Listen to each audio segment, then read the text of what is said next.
Oh, mama, I'm in fear for my life from the long arm of the law.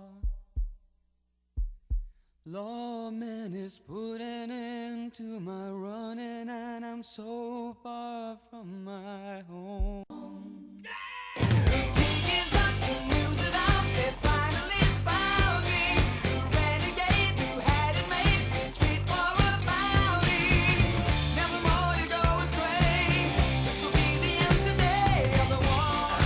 Okay, my name is Stephen Roberto. Stephen spelled S-T-E-P-H-E-N, and 39 years old, from the village of Manilao on the island of Guam. I'm a Brazilian Jiu Jitsu black belt, and my academy is Purebred Jiu Jitsu Academy Guam. I started Jiu Jitsu in 1995. There was only a few guys on the island that were training, and what would happen is a good friend of mine who's a black belt now, his name is Dan O'Connor, he would get a bunch of his friends together and they would train. And I wasn't into martial arts at the time. I was very much into surfing, and I felt that there was no need to learn martial arts because I didn't ever think I was going to get into a street fight, or I never thought that there was going to be the need for me to defend myself in a certain way. So I just kind of disregarded that out of my life. And my good friend Roman Cruz, who's the owner of Fukai Industries, he'd always want to get me into it. Him and John Calvo. John Calvo is also another black belt here on Guam. And I think they were training for like 6 months, and I was just, nah, I don't need to. There's no need for me to go train, man. You guys are just hugging each other, and it looks hot. And one day they got me. They got me good. They said, hey man, take us to train. We'll give you 20 bucks. You can fill your gas tank. I said, yeah, 20 bucks back in those days, man, that's a lot of gas, right? So, okay, no problem. I take them to train. We get there and they're like, hey man, we need another favor. I'm like, what's up? They're like, we need a ride home. So I'm stuck. And Dan sees me and he's like, hey man, let's just try it out. Let's just train. And you know what? I just do it just because I'm tired of everybody asking me. And when they say fate has its way, fate had its way with me that day. And I was, I guess you could say, I stepped into the world of Brazilian Jiu Jitsu. So fast forward 2008, January 2008, I received the black belt, and I'm the first black belt from Mike Fowler. But I have a second sensei, who's really my first sensei, Ensign Inoue. So I had actually trained extensively with Ensign Inoue up until maybe 2006. And then the last 2.5 years, I was hardcore with Fowler every day. So 2006, I wasn't a black belt yet. I felt the need that, I had fought mixed martial arts. I was doing submission grappling, did a little bit of judo, did a little bit of wrestling. But my love had always been Brazilian Jiu Jitsu. So in 2006, I broke off from the Spike 22 gym, and I started my own, specifically, Jiu Jitsu Academy. And that was the original Purebred Jiu Jitsu Academy Guam in Antigua, still there today.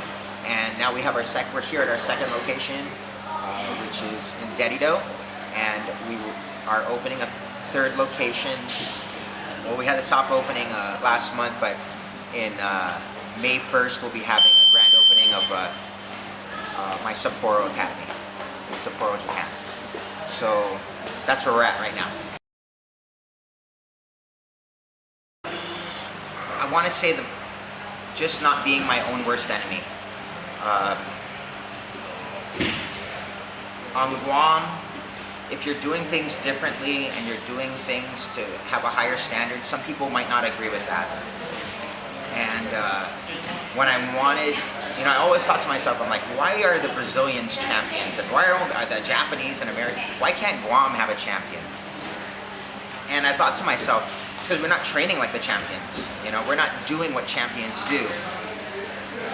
I figured out very quickly, training abroad in Brazil and in Japan and the United States, that the guys that were doing the best on the circuit were doing things that nobody else wanted to do. They were training extra in the gym. They were going for extended stays in Brazil. They were eating different types of food and doing other types of workouts to help complement their jiu-jitsu.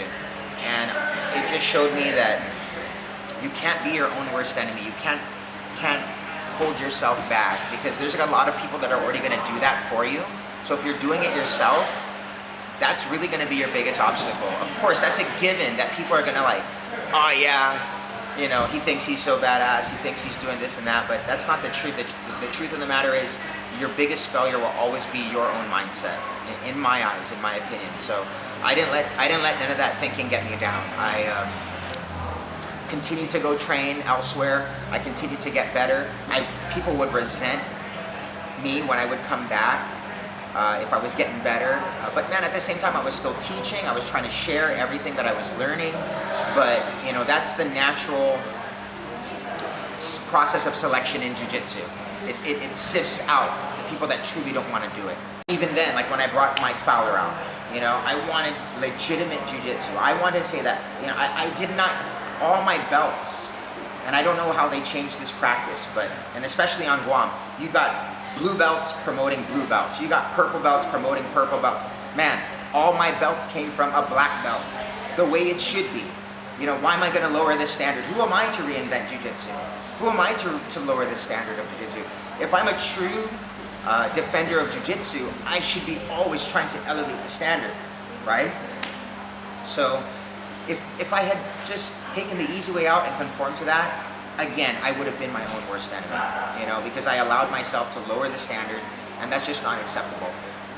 I don't want to teach that to my students, you know, so it has to start with me first. So I think that's the best way to answer that question, is don't be your own worst enemy, because that'll be your biggest obstacle, most especially in jiu-jitsu. 3 moments. Sure. The birth of my boys, the day I met my wife, and the day I got the black belt. Yeah, those 3.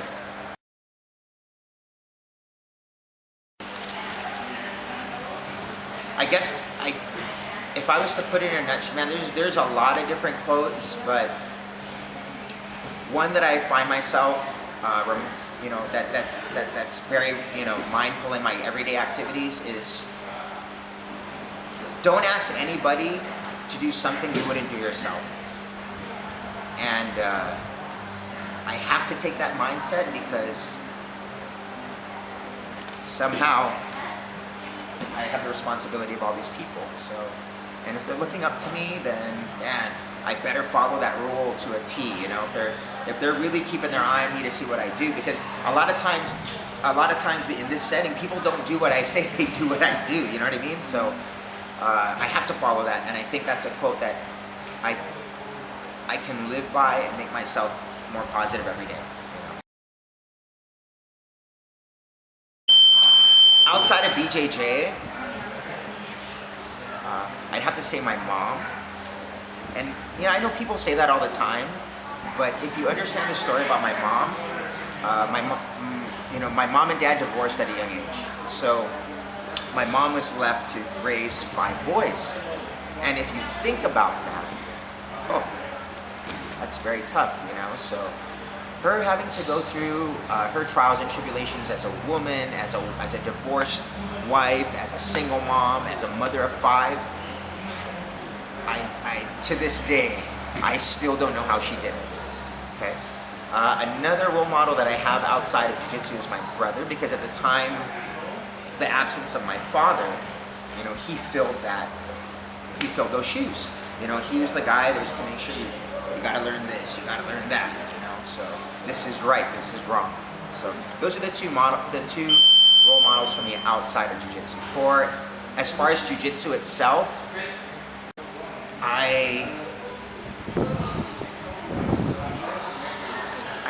don't really have too many role models. I would say, as far as jiu-jitsu, there's so many good guys, you know, and not just like technically good, they're really nice dudes. They're all really nice guys. Even the girl black belts that look super scary, they're super nice, you know, like So, anyone that's just doing something positive in jiu-jitsu, man, that inspires me too. It doesn't have to be, one of the red belts, or it doesn't have to be someone from the Gracie family. Like, jiu-jitsu is a really special sport because, like I said, man, there's some pretty cool people out there. The majority of them are pretty nice people, really just outstanding individuals themselves. So anybody that's doing good for jiu-jitsu, there's so many of them.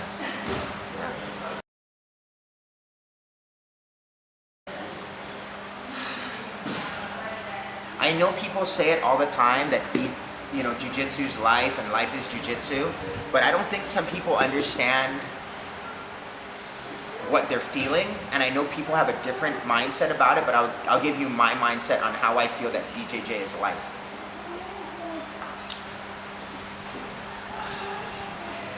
In everyday life, there's going to be your ups and your downs, and you don't allow any one event to dictate your life. And the same things with jiu-jitsu. You're going to have your good days and your bad days. There's going to be days in here where you are like the next world champion. You're just having the best day. You're just tapping everybody out. You're learning a lot of new stuff. All the stuff that you're trying is working. It's on point.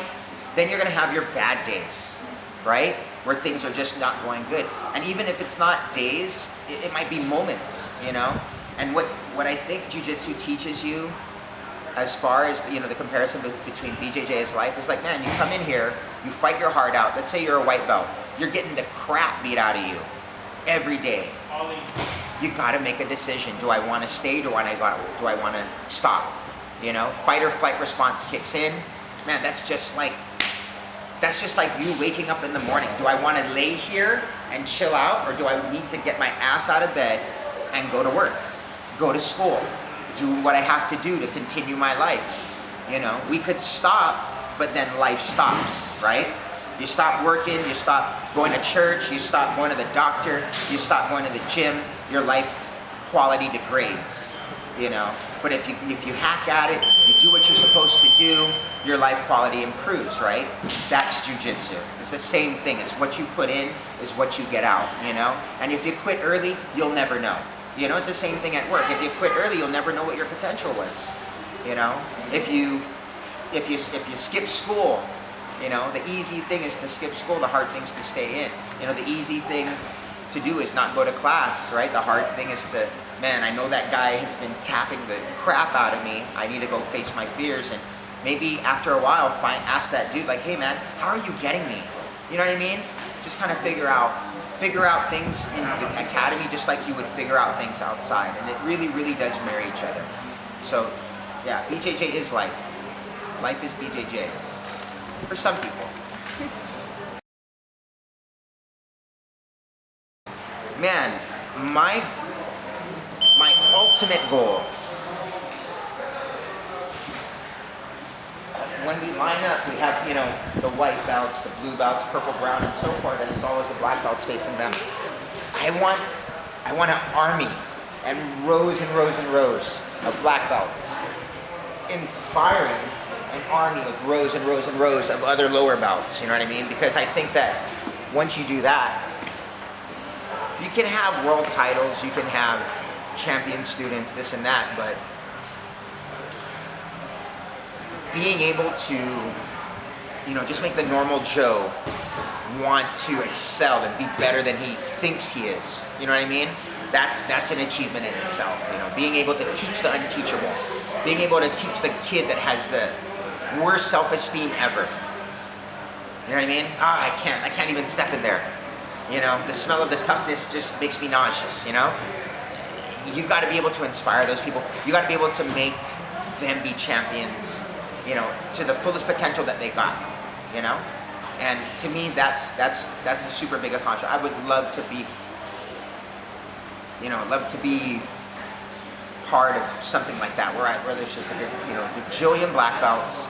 They're inspiring a whole bunch of other people, and they're making the place where they live a better life. They're making their community better. They're making their household better. So bigger and better things. We opened an academy in Sapporo in conjunction with the rest of the Purebred network. We have 2 gyms in Guam. 1 in Saipan, 4 in Japan, Seattle, San Diego, Arizona, Ireland. I mean, we've got such a good world connection going with the Purebred Network, and I just want to see it grow and grow and grow. I got an email the other day from a Japanese guy, and he, you know the clothing company Reversal? They have a gym called the Reversal Standout Gym in Tokyo, and he's preparing his trip to Guam. He's going to come here in a couple months for vacation, but on his mind, the icing on the cake for his vacation is to train at the world famous Purebred gym. So I got this email the other day, right? And no one's ever said that before. And to me, that was just a big thing. That was like a personal, something for me to enjoy on a personal level, because, you know, you got people that they're coming to vacation. And when I go on vacation, I'm thinking, I'm like, where's the best pizza joint? You know what I mean? Where's the best like draft beer place where I can have a beer with my wife? You know what I mean? But for people to be thinking about their vacation, and on top of that, trying to find a way to plan to get to Purebred Jiu Jitsu Academy, man, to me that's big stuff. So I want to see more stuff like that. I really want to see more stuff like that, because it's just, like I said, it's going to make the network a lot stronger and a lot bigger around the planet.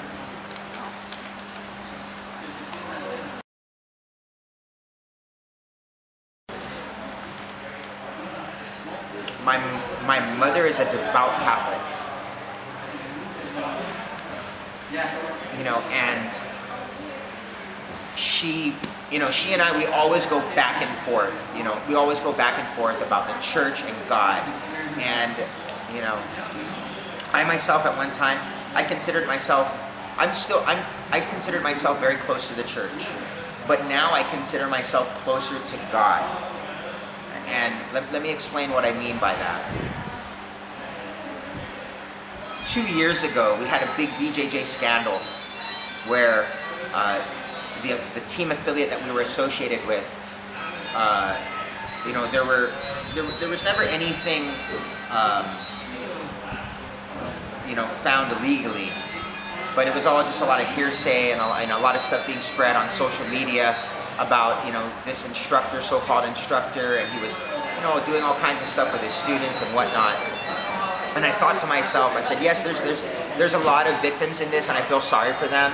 But the one thing that I could compare between that part of jiu-jitsu and my mom, and how her and I always battle about the church and spirituality, was, you know, like, just like with jiu-jitsu, like, I can't have an instructor that tells me, like, hey, Steve, you want to be a world champion? Yes, sir, I do. You got to do this. And you got to do that. And if you don't do this and you don't do that, you're never going to be a champion. You know, and I think sometimes that's why I'm resentful to the church, because I feel that the church has, not everybody, but it has some people that will tell you, like, hey, you need to do this and you need to do that. And if you want to find true salvation, you better do it this way. Man, there should be no person that gets between you and what you want. There should be no person that tells me what I need to do that's going to be in the way of my chance of a world title. There should be no lay person or representative of the church that says I'm the way between you and the gates of heaven, and I'm the way, you know, between you and your salvation. You know, don't put anybody in front of you like that. You know, you decide your own fate. You know, you be what you want to be. You do what you want to do. And no person should be able to dictate that. And if there is someone in your life like that that's saying, like, hey, you're not worshiping the Lord in the right way, or you're not training jiu-jitsu in the right way, you need to start to ask yourself some questions. You know what I mean? You need to ask yourself some true questions, some true wholehearted spiritual questions. Say, what am I trying to do? What am I trying to do? Am I trying to get closer to God? Am I trying to get closer to the church? Am I trying to impress someone and be like their puppet, or am I really trying to do what's best for me and go out there and be a world champion? You understand what I'm trying to say? It mimics, I feel that those two things mimic each other. So if there was advice that, the greatest advice I probably ever received, it wasn't given to me, it was realized through those incidents in my life where I was thinking that, man, this is the guy that's going to get me to where I want to be. This is the way my students have to do it. And by seeing that, it gave me my own advice, you know. Don't let anybody get in the way of your dreams. Anybody, ever. That's your dream.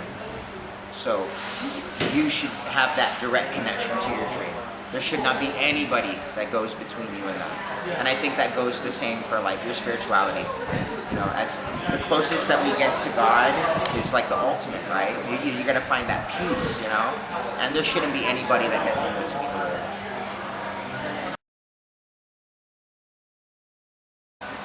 You ever seen that documentary, Jiro Dreams of Sushi?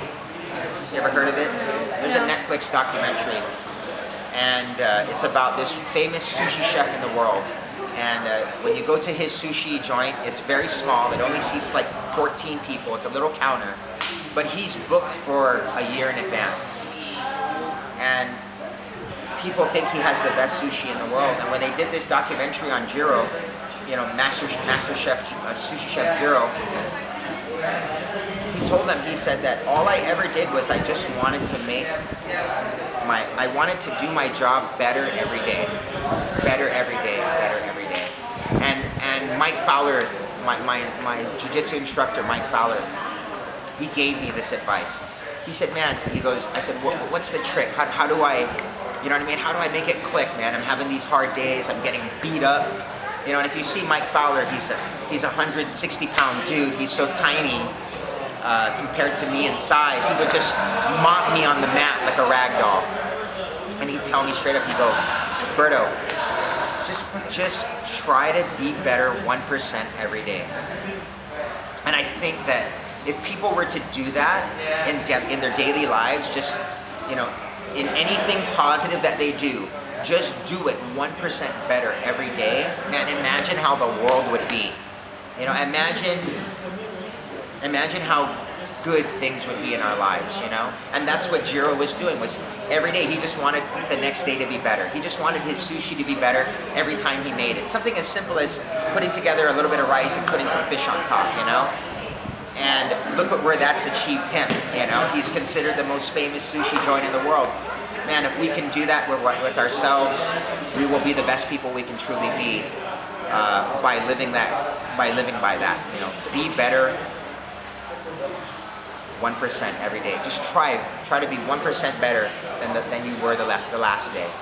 And I think that's something that will help people in all aspects of their lives: personal, spiritual, physical, everything.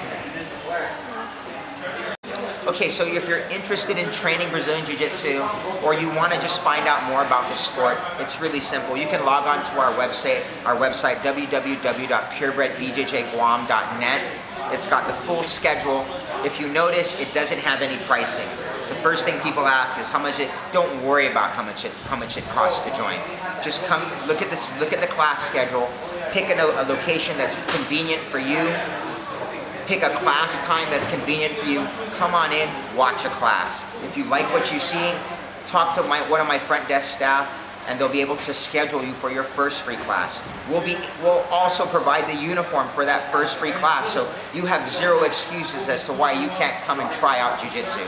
Come and try it out. If you like it, again, go back to my front desk staff. They'll be able to give you the rates and the memberships and all that other information. But we want to make sure you come on in. You know what you're getting yourself into. You don't got to spend any money to do it. All your questions will be answered on your terms, and then you'll be able to make, you know, an honest decision as to whether you want to do jiu-jitsu and if you feel that your life could use this or not. All right? So I want to thank all the staff, management, the students, coaches, parents, supporters of Purebred Jiu-Jitsu Academy Guam. They're the ones that make it happen. You know, Purebred's bigger than just one person, and it's growing more and more every day.